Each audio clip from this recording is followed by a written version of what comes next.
Welcome to the Performing Arts Series, sponsored by the Kennedy Center and the Prince William Network. I'm Caroline Kennedy. It's my pleasure to be with you today and share how my own experiences with poetry have inspired a lifelong appreciation of the power of the written word. My parents both understood the power of art and literature. As President and First Lady, they found joy in reading history and poetry, and they used it both in their public and private lives. My mother always believed that great writing could stir your imagination in new ways, and poetry could bring joy and understanding when you share it with others. She shared her love of literature with our entire family. As children, it was a special gift for my brother and me. It was one of the things that brought the generations together. My mother used to visit her grandfather after school on Wednesdays, and they memorized poetry together. And when I was growing up, families used to share poems rather than watch TV or movies. And one of the memories that I have is of my grandmother making me and all my cousins recite The Midnight Ride of Paul Revere. We had a great time doing it, and I think it was really her way of passing on her belief that each one of us has the power to change the world. Poetry was something that our family made fun, and for every Christmas or birthday, my brother and I had to choose a poem or make up a poem and copy it over and illustrate it, and it was really the gift that we gave to my mother, to my grandparents. And so my mother pasted each of those in a scrapbook, which I have today, and when I look back on it, it's like looking at a photograph. It brings back so many memories of who we were at different times in our lives. And even though we complained a lot about having to choose these poems and look through all these books, I think that we secretly enjoyed it because we got to explore the world of poetry and imagination and made it something creative. And she was so happy to receive these poems that I think it gave us a sense of joy and accomplishment as well. Poems have a special ability to express our deepest emotions. Poets somehow put into words what all of us are feeling, but we can't always find the words to describe. And I think that when you share a poem with your friend, it's a way of connecting, and I think that it brings people closer together.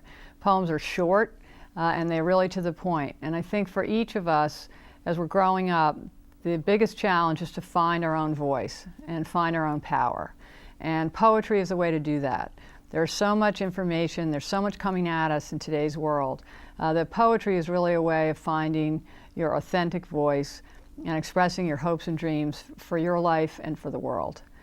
I work with kids in New York City schools. We write poetry, and I've seen them really take on some of the issues in their neighborhood and their community, how they want to make it better, the struggles that they're facing, and I think each of them, through poetry and the power of expressing themselves, has found a way and a voice and a power that they didn't know that they had. Putting together the books of poetry and working with the illustrator John Muth was really, for me, a wonderful process of remembering the poems that I love the best and sharing them with others. There are many poets today who continue to show us that poetry is power, the power to live your life fully and realize your dreams. And the younger we are when we start creating and articulating our experiences, the more easily we can find our path in life. It's now my pleasure to introduce you to 4 contemporary poets whose work I greatly admire: Marilyn Singer, Marilyn Nelson, Naomi Shihab Nye, and Charles Smith Jr. Our moderator is Maria Salvador. Enjoy this brief journey into the world of poetry.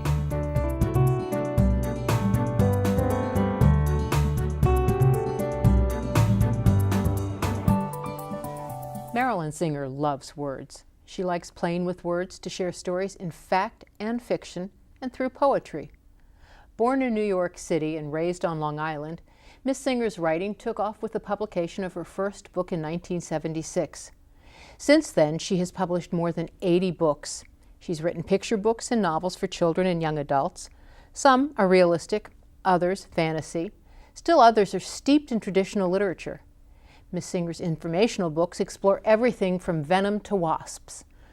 Miss Singer's work has received many awards, including a Lee Bennett Hopkins Poetry Award, numerous notable book citations from the American Library Association, and still more from professional education associations. Equally important, her books resonate with young and experienced readers. Ms. Singer has said that poetry was and remains her favorite form. So tell us, Marilyn, why is poetry so important to you, and what can poetry do that prose can't? I'll take you back a little bit to when I was a kid, and my mom and dad would read to me a lot. And one of the books that I remember my mother reading was The Little Golden Book of Poetry, which had poems by Robert Louis Stevenson and Eleanor Wiley and various other people. And the interesting thing was she read me a lot of books, but I remember requesting that book. So obviously something about the sound of the words and the musicality really meant something to me. Poetry also somehow to me means a kind of coziness. Even though I do not believe all poetry is cozy, I don't write poetry that's all cozy or funny or anything like that, and certainly I don't write things that always rhyme, but there's something about it that links, I think, to that warm feeling, you know, that sharing feeling. So I think that that's one of the things that I think poetry means to me. It is something to be shared. It's an oral art. It has to be heard. So hearing it, reading it aloud is something that poetry can do that I don't think other forms of literature do quite the same way or even as well. When I talk to kids about poetry, one of the things that I remember distinctly kids saying is that poetry allows them to explore their feelings. And if they write it, to write about their feelings. Now that, of course, prose does that as well, but there's something very immediate and condensed about poetry that seems to go straight to the heart, straight to the emotions. When did you first know that you were a poet? When did you start seeing the world a little bit differently, maybe? I actually started writing poetry when I was really, really young. I started writing it in first grade. I think because I was hearing all this poetry and I was hearing these lyrics, and I can actually recite, if you would like to hear it, one of the poems that I wrote in first grade. When I was walking on the ocean floor, there were many sights to adore, but one sight gave me a fright. It was a whale with a big long tail that I simply drat, and I went so close that with its tail it went spat, spat, spat. I get such a kick out of it, the fact that I was even using words like drat or spat, that I had a structure to the poem rhymed, that it was whimsical. I think that it gave a really good indication of what was going to happen to me or where I was going to go. Well, talk about how you came up with a form and why the conventional forms of poetry, how they can be played with. Well, for Mirror, Mirror, I'm going to read the poem, the little tiny poem in the back. I have a cat named August, and she's always sitting on a chair when she's not whining to be let out in the backyard. So this literally just popped into my head one day. A cat without a chair, incomplete. Incomplete, a chair without a cat. So I thought, oh, that's fun. That's interesting. No. I wonder if I could write more of those. And that's what really started. It really did start with this one poem. I thought, and I really did think, would it be possible to reverse an entire poem? And I allowed myself changes only in punctuation and capitalization. Would it be possible to do that and have a completely different poem? So I started playing with this concept, and I started playing with various poems. The first batch of poems were on a variety of subjects, but a lot of them, for reasons I'm not quite sure, but a lot of them were based on fairy tales. I think because there are often different points of view in a fairy tale, and because there's something about a fairy tale that could be stood on its head. Would you share some of it with us? I certainly would love to. Thank you. In reverse. Who says it's true, down is the only view? If you believe that, this poem will challenge you.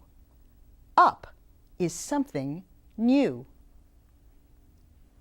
Something new is up. You will challenge this poem if you believe that the only view is down. It's true. Says who? Cinderella's Double Life. Isn't life unfair? Stuck in a corner, while they're waiting for a chance with the prince, dancing waltz after waltz at the ball, I'll be shining these shoes till the clock strikes midnight. Till the clock strikes midnight, these shoes. I'll be shining at the ball, dancing waltz after waltz with the prince, while they're waiting for a chance, stuck in a corner. Isn't life unfair? The Sleeping Beauty and the Wide Awake Prince. Typical. Hacking through briars, looking for love, the prince at work.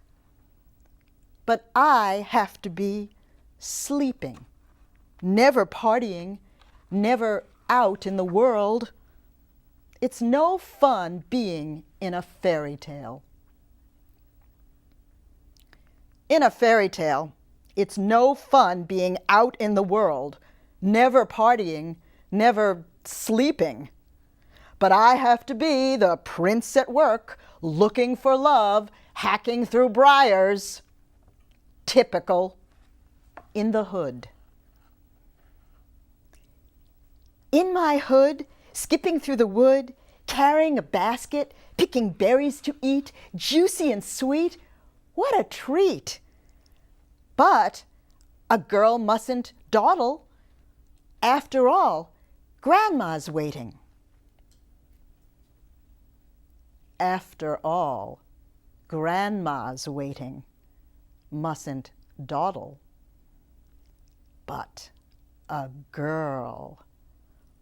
What a treat, juicy and sweet, picking berries to eat, carrying a basket, skipping through the wood in my hood. The Doubtful Duckling. Someday I'll turn into a swan. No way I'll stay an ugly duckling, stubby and gray. Plain to see, look at me, a beauty I'll be. A beauty I'll be? Look at me, plain to see, stubby and gray. An ugly duckling I'll stay. No way I'll turn into a swan someday. Bears in the news.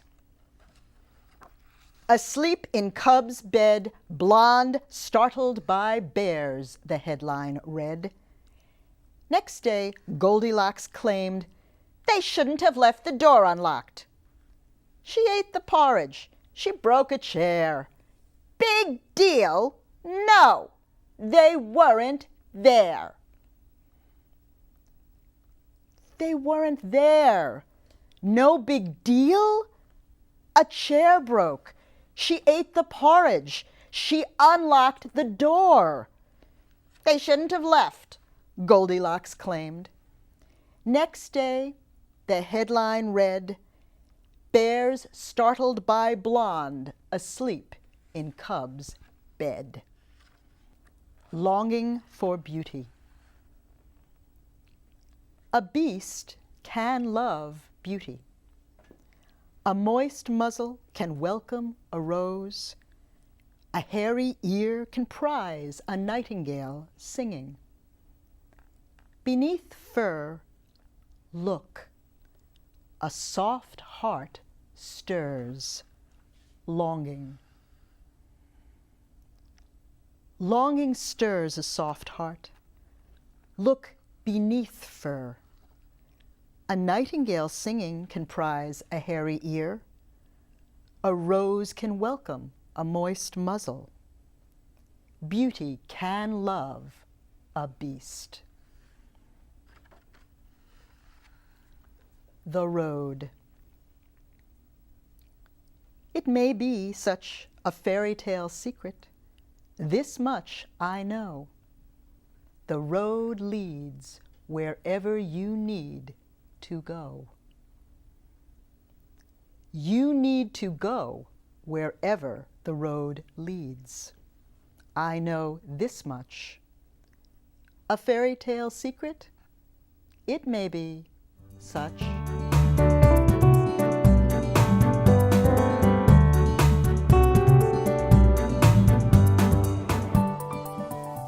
The daughter of a Tuskegee airman and a teacher, Marilyn Nelson was born in Cleveland, Ohio, and raised on military bases. She began writing while still in elementary school. Marilyn Nelson earned a BA from the University of California at Davis, her master's degree from the University of Pennsylvania, and her PhD from the University of Minnesota. She is currently Professor Emeritus at the University of Connecticut Storrs. Her books for adults, young adults, and children have garnered many awards. Several of Dr. Nelson's books have been National Book Award finalists. She has received the Anisfield Wolf Award and the 1999 Poets Prize, and has been a finalist for the Penn Winship Award, as well as the Lenore Marshall Poetry Prize. Poetry, power, and story are synonymous with Marilyn Nelson. It's a pleasure to be with you today. Thank you, Maria. Tell me, what is the power of poetry to you? Why is it important to you? And what can poetry do that prose can't?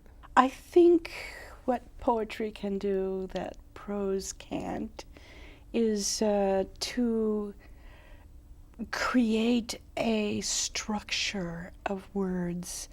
It's almost magical structure of words, as if prose is moving water, and poetry freezes the water into a shape so that it can be held.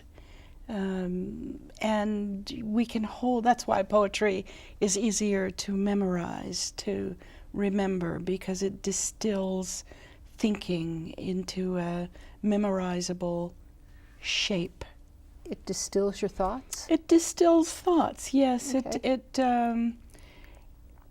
It's a way of understanding with more clarity something that's happened, since most of what I write is about history.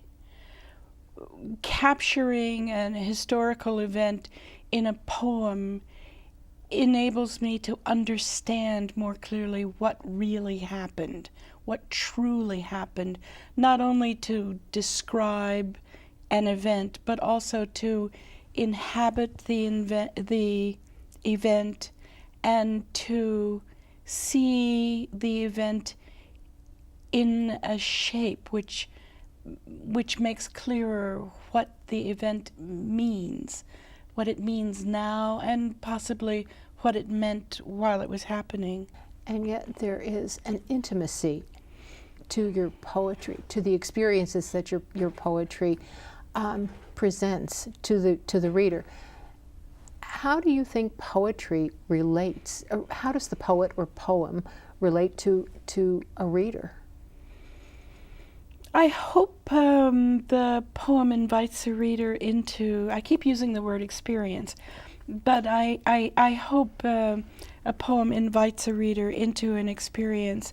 And I think that if there's anything that can bring people together, that can enable us to understand each other, it is the experience of entering the lives, the thoughts, the emotions of other people through literature. It can happen through a play. I mean, we can call that literature too. But I think that the most promising possibility of human experience is that we can share things, that we can share experience. And by sharing experience, we can understand other people whose lives are very different from our own.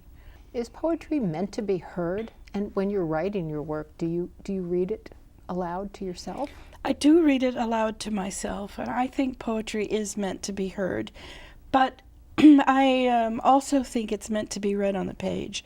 There are some things that you see only when you're looking at it. You can't get everything from one hearing. But poetry is musical language too, and the music is something that most people, I think, need to hear a voice performing in order to recognize the musicality of language. Well, since we're speaking of reading, do you mind sharing some of your poetry with us? Not at all. Not at all. I'd be glad to. I'm going to first read from this book called Fortune's Bones, which is the story of a skeleton that's in the collection of the Mattatuck Museum in Waterbury, Connecticut. This poem is in the voice of Fortune himself. It's called Not My Bones. I am not this body. I was not these bones. This skeleton was just my temporary home. Elementary molecules converged for a breath, then danced on beyond my individual death. And I am not my body. I am not my body. We are brief incarnations. We are clouds in clothes. We are water respirators. We are how Earth knows. I bore light passed on from an original flame. While it was in my hands, it was called by my name. But I am not my body. I am not my body. You can own a man's body, but you can't own his mind. That's like making a bridle to ride on the wind. I will tell you one thing, and I'll tell you true. Life's the best thing that can happen to you. But you are not your body. You are not your body. You can own someone's body, but the soul runs free. It roams the night sky's mute geometry. You can murder hope. You can pound faith flat. But like weeds and wildflowers, they grow right back. For you are not your body. You are not your body. You are not your body. You are not your bones. What's essential about you is what can't be owned. What's essential in you is your longing to raise your itty-bitty voice in the cosmic praise. For you are not your body. You are not your body. Well, I woke up this morning just so glad to be free, glad to be free, glad to be free. I woke up this morning in restful peace. For I am not my body. I am not my bones. I am not my body, glory, hallelujah. I am not my bones. I am not my bones. Next, I will read from a very different book from a completely different century. This is called Sweethearts of Rhythm. It's the story of the greatest all-girl swing band in the world. This was a band which toured the United States during the Second World War. It started in the late 1930s and toured the United States, an integrated all-girls band that toured the United States through the war, was very famous. My book tells the story of the band, also tells a bit of the story of the 40s, and tells both of these stories through in the voices of some of the instruments of the swing band. These are poems from Sweethearts of Rhythm. The first poem is called She's Crazy with the Heat, and it's in the voices of the trombone section of a swing band. Yeah, You have to hearken to the story behind each song. That's essential to every good trombone player's art. To articulate a note, let alone to swing, trombone players have to feel and to play from the heart. So you know the 7 positions. That's not enough. You have to place the notes precisely so they paint a picture, bright or dark tones, smooth or rough. Good trombonists play all over the instrument. Yeah, the trombone section in identical gabardine suits, like dark Betty Grable, Rosie the Riveters, felt their way, tune after tune, to the absolute, unchanging fable of the universe, that good exists, that love prevails over fear, that hate and war are eventually kennelled again. Yeah, our music told this story to all who could hear. Yeah, love will prevail. Yeah, don't ask us when. This poem is in the voice of a trumpet. It's called That Man of Mine. Musicians walk a tightrope. Below them lie madness and beauty. The world was aflame, the men soldiering at the front. The sweethearts had no philosophy, they just did their duty. A girl has to trumpet down Jericho if a man can't. A girl must fling ecstasy over the world's desperation with flowery solos, with intricately scattered grace notes, with hepcat audacity. She must play a balm for her nation with nuanced bravado. Traversing the United States, performing one-nighters, traveling thousands of miles in a year, the gals had a mission expressible only in tones. My gal could quote Satchmo so people stopped dancing to cheer. Something powerful happened when she and I stepped out alone. Her pristine technique wove a shimmering texture of sound that was shot through with joy on the day armistice was declared. Our tender, sustained notes, perfectly inflected whirlwinds. We constructed a musical edifice out of shaped air that evening, as if we were charged with high voltage light. We played chorus after chorus of That Man of Mine that night. I will end with one poem from back to the 18th century. This is another story of an 18th century slave, another Connecticut slave. But this story is very different. This is a story of Venture Smith, who was born in about 1720, the son of a prince in Guinea. He was captured as a boy, brought to North America, served as a slave in Rhode Island, New York, and Connecticut for approximately 30 years. And then he freed him. He bought his own freedom, and then he bought his children and freed them, and then his wife, and then he went into the freedom business and started buying people who weren't related to him. His philosophy was that if he purchased someone and set that person free, that person could work for a few years and repay Venture Smith's investment, and then so that it wouldn't be a money-losing proposition. This is from the Freedom Business. The poem is called Farm Garden. It's dated about 1780. By the time I was 36, I had been sold 3 times. I had spun money out of sweat. I'd been cheated and beaten. I had paid an enormous sum for my freedom. And 10 years farther on, I've come out here to my garden at the first faint hint of light to inventory the riches I now hold. My potatoes look fine, and my corn, my squash, my beans.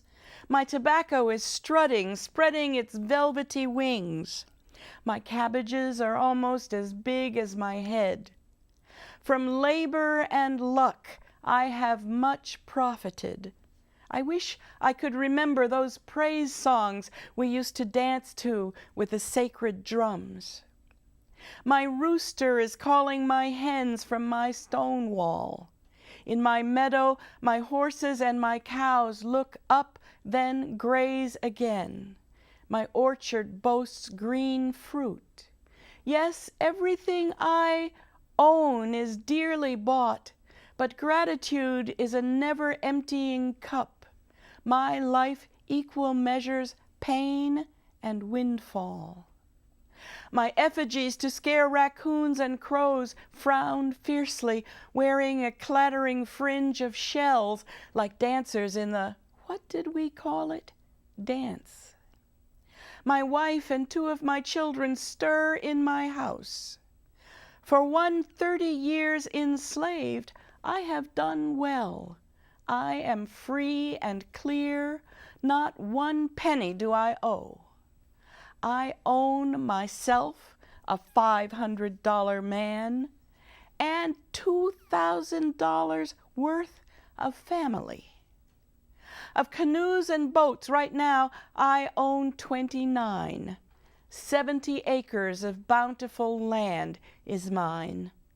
God or gods, thanks for raining these blessings on me. I turn around slowly. I own everything I scan.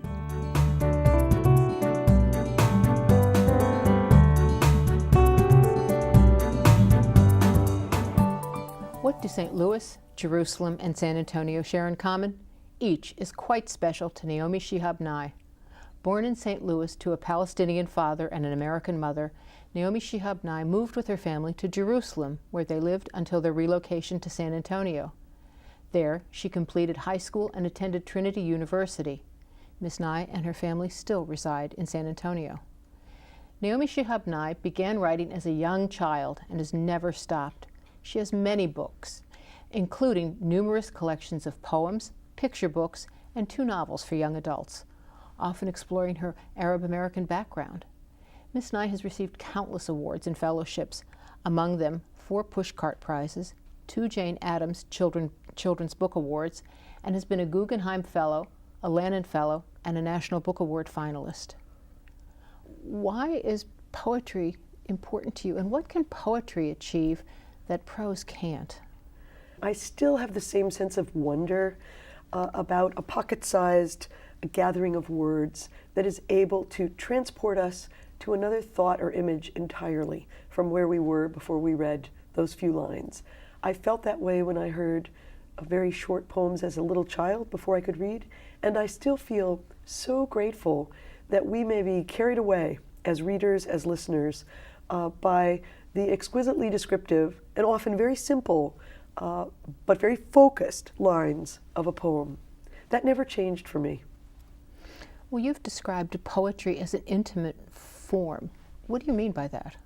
Well, poetry invites us into the personal rooms of someone else's experience. But often we find that we recognize things in those rooms. We've been there too. We know what that feels like.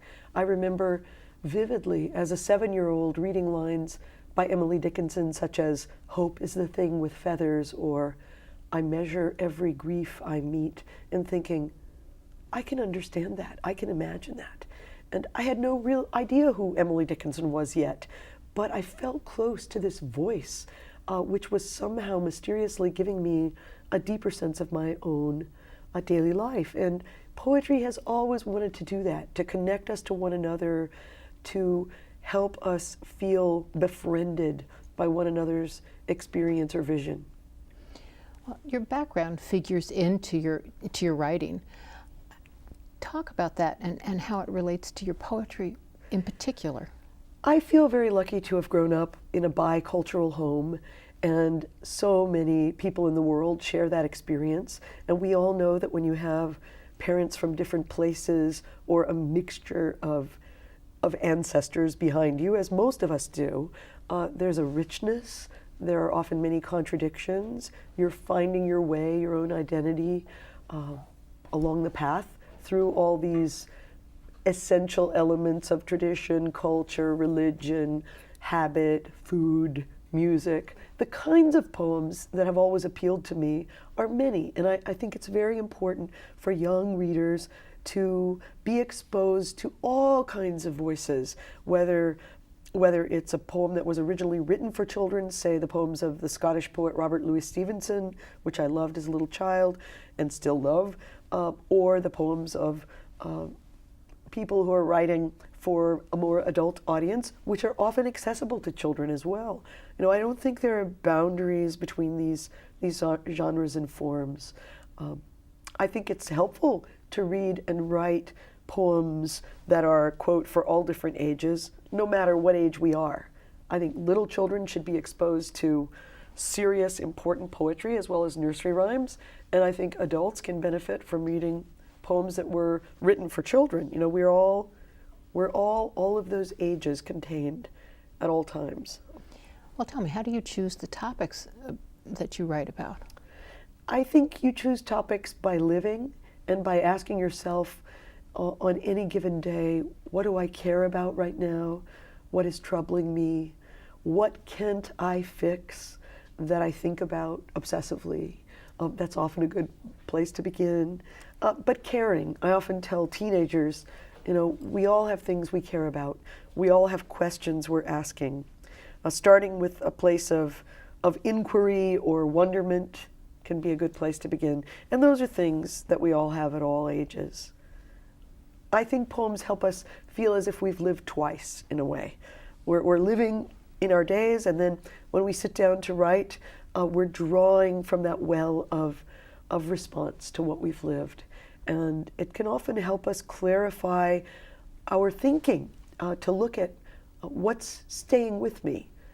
Tonight before I go to bed, if I sit to write 3 or 5 lines down, what out of all this big body of a day, what sticks with me? What line, what image, what phrase? Everyone will have something. And it helps us pay better attention to be in that practice of writing. Well, would you share some of your poems with us now? I would love to, Maria. Thank you so much. This small poem describes how I feel about regular reading and writing time. Come with me to the quiet minute between 2 noisy minutes. It's always waiting, ready to welcome us, tucked under the wing of a day. I'll be there. Where will you be?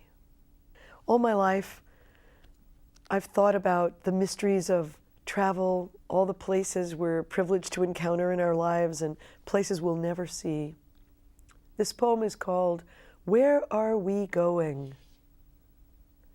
We are going up to the city that glitters, carrying a pencil, a pillow, a blue tin cup, and nothing that weighs us down, and nothing that weighs us down. 1,000 people will pass us by with their frowns and flickers and fancy shoes. We'll walk and not walk among the blinking, thinking signs. Who will notice we've come to town? Nobody, wonderful nobody.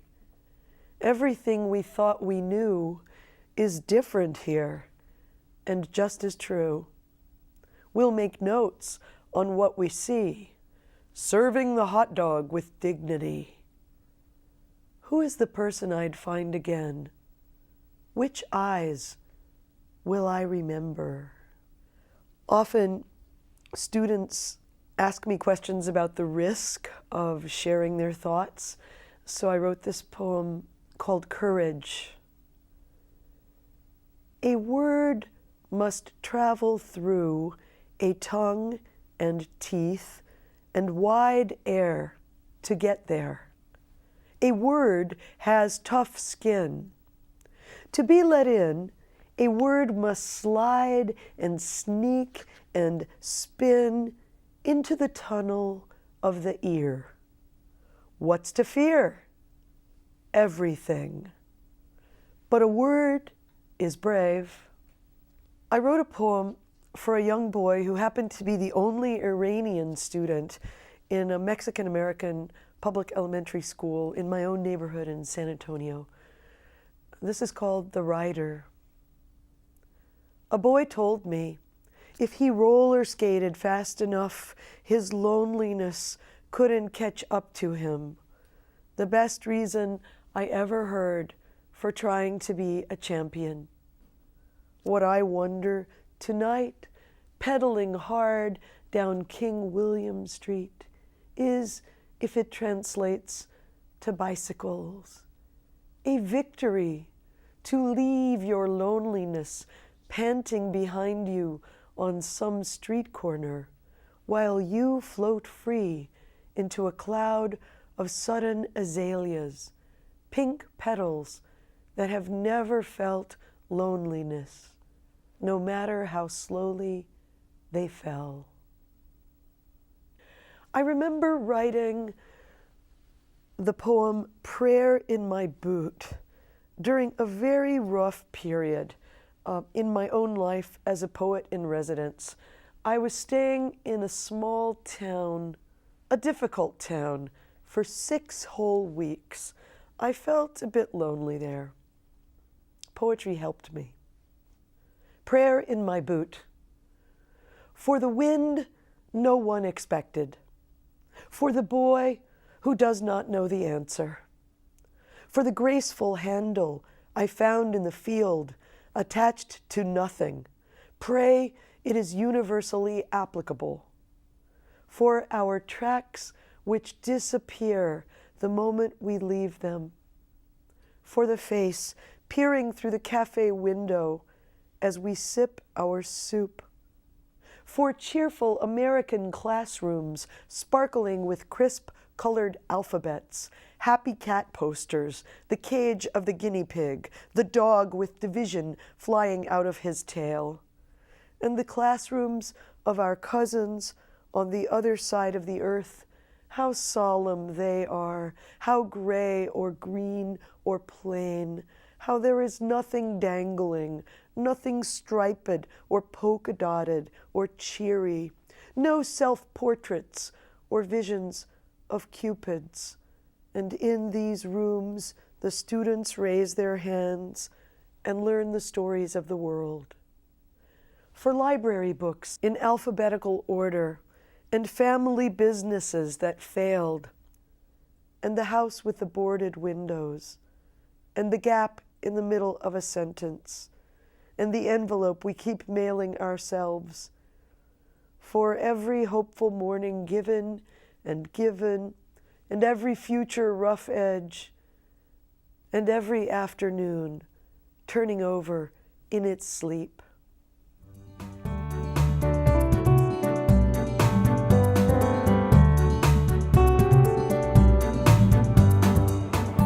Charles Smith traveled a great deal as a child through books. In books, not only did the young Charles find interesting characters, he journeyed far and wide. Books took him places, and he has said that the more he read, the more he wrote. When he wasn't writing, he was playing sports. It's not surprising then that Charles Smith continues to make memorable pictures using words, photography, and his love of sports. His books and photographs have received numerous awards, including the Coretta Scott King Award for Illustration and a Coretta Scott King Honor for Writing. Born and raised and schooled in California, Mr. Smith and his family now live in Poughkeepsie, New York. So tell us, Charles, why were you drawn to poetry? What can poetry do that prose can't? I think the biggest thing that poetry does that prose can't is it's very, I don't want to say subjective, but it's very all over the place, and it touches you instantly in a way that prose can't. Prose is basically telling you a story, whereas poetry can simply be a quick little photograph, a quick little sound, a quick little dialogue piece. It's fitting then that as a photographer, I also write poetry because when I approach my poetry, I look at it as a photographer in terms of creating a very visual picture, or even a musician creating a little landscape piece of sound. Poetry allows you to express yourself with words in a way that prose just can't. Well, you mentioned music and poetry. How are the two related? Oh, they're very related. I mean, Dr. Seuss actually, in his poetry that he wrote, he actually had a mathematical formula, and music is mathematical. So for me, it comes based off of sound, how sound interplays with each other, and the rhythm. That's why poetry really captures people's attention, because a good poem, since it often they do use rhyme, can stay in your head because of the rhyme and the rhythm pattern. And when I write my poems, I listen for distinct rhythm patterns. That lets me know that I'm on the right track to writing the correct way, writing the poem the way that I know that I would do it. Well, you've said that you started writing at a very early age. Were you always drawn to poetry? I was always drawn to words. You know, in my house we had one of those really big dictionaries, and whenever I would ask my mom, you know, how do you spell this word or that word, go look it up. And what happens is when you have this really huge dictionary, of course you're not going to look up the one word and stop. As you're looking for it, you come across plenty of other words. And so my vocabulary grew exponentially every time I opened the dictionary. And seeing some of these words, I would then just kind of play with them in my mouth. And I still remember seeing a picture of a guy with his hands like this on his arms, and said, that's called arms akimbo. And I just remember repeating that word, akimbo, arms akimbo. And little did I know that later on I would use that frequently, a technique that poets use called alliteration. So it was right then and there in that instance when I grew a love for individual words. And I think that's what separates poetry and prose, is that in poetry, the strength and the focus is usually on individual words. And it's all meant to be heard aloud. Do you mind sharing some of your work with us now? Sure. I perform a number of my poems at schools throughout the years, and I've lived a very interesting and unique life. And many of my poems, students and teachers wanted me to record them so that they can hear them over and over. So I collected a number of poems, but one poem that seemed to be missing was something that told the story of my life, about all the great places that I've been to, a lot of the great people that I've met. And I thought about that, but it all had to trace back to some place. So I thought about where it began and decided to come up with this poem called About Me, from my CD, Portrait of a Poet. Growing up where I grew, my young eyes knew that blood-red bandanas represented Pirus, while Crips sported blue. And when the two met, sometimes bullets flew, piercing bystanders with innocent eyes, poking holes of pain inside families' lives. But while some squeezed triggers and others got high, I turned to books to let my mind fly. I turned to books for joy and inspiration, to be something in life and avoid incarceration. Books provided hope along with education, allowed me to dream and provided motivation, to express myself through words on a page, allowed me to laugh, cry, and vent rage, allowed me to love, hate, and engage myself in the world and all that I see. Each book provided to me entry to a wide open world of adventure and mystery, science fiction, biography, sports, and history. Great men, great women, great stories, great lives made great impressions on my young, hungry eyes, inspiring me to dream of lands across the sea like Hawaii, Japan, France, and Italy. Been there, been there, been there, done that. Aloha, konnichiwa, and bonjour in a beret hat. I've scuba dived with sharks, sea turtles, and fish. Got a tattoo of dolphins flipping around my wrist. I've soaked in jacuzzis under moonlight in the crisp autumn breeze of an Arizona night. I've touched stars from ships that sailed Caribbean waters. I've kissed the hands of ambassadors' daughters. I've shaken hands with presidents and perhaps the best b-ball player, Michael Jordan. And I must confess that I've also met Larry Bird, Magic Johnson, Dr. J and Wilt, Chamberlain, Shaq, and Kevin Garnett. I've taken bullet trains, ridden European rails, hopped metros in Paris, surfed waves under sails, blowing in the breeze, billowing blue sky on tropical seas. I've changed time zones 6 times in one day, smacked volleyballs on beaches in sunny LA, sank jump shots and splashed nets on Maui on a ship against a crew from Bali. So many sights and sounds that I can write down of the life that I've lived and the books that I've found, filled with words that planted the seed of dreams for me when I chose to read. My very first few books were about basketball, but after a while when I would be speaking in schools, I realized that not everybody loves basketball, not everybody loves sports. So I needed to start branching out and do poems on 4 books that celebrated things that would have a more universal appeal. So I looked to our country and did a poem called I Am America, which I also did photographs for. I am America. I am proud. I am diverse, soft-spoken, and loud. I am almond eyes. I am a proud nose. I am cheeks freckled, the color of a rose. I am jet black hair. I am olive skin. I am my grandfather's dimples, framing my grin. I am big baggy jeans. I am bandana wraps. I am blue denim jackets. I am backwards baseball caps. I am rhythm. I am blues. I am country. I am soul. I am jazz. I am hip hop. I am grunge, rock and roll. I am candy cane sticks. I am ice cream smiles. I am lollipop licks. I am warm apple pie. I am Catholic, Protestant, Muslim, Jewish, Christian, Mormon, Quaker, Amish. I am Asian, Italian, Indian, Irish, Greek, Latino, African, Polish. I am a new branch sprouting in my majestic family tree. I am America, and America is me.